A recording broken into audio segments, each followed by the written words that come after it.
As a self-published author, do you need to write a book proposal? No. But is it helpful to write one? Definitely.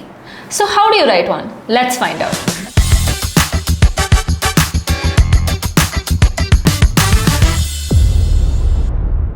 A book proposal is typically written by authors who want to traditionally publish to pitch to publishers that their book is worth investing in.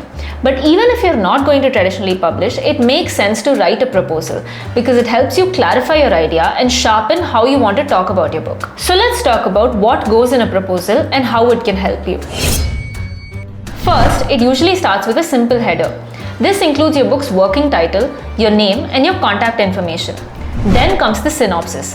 The synopsis is like an elevator pitch for your book, and it needs to be clear and to the point, explaining what your book is about and why it matters. Then comes the chapter-wise breakdown. List all your chapters and write in 1 or 2 lines what you'll be covering in each chapter. This doesn't have to be perfect and you can keep revising it as you write. Next is your market profile. You need to do some research about your genre.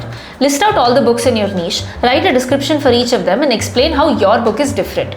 This is to ensure that your book offers something new and exciting. In the end, even if you don't submit a proposal to a publisher, this exercise helps you understand your book, your audience and your market.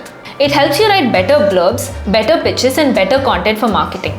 And if you ever decide to traditionally publish, you're already ahead. Do you have any more questions? Check out our other videos to stay updated about all things publishing.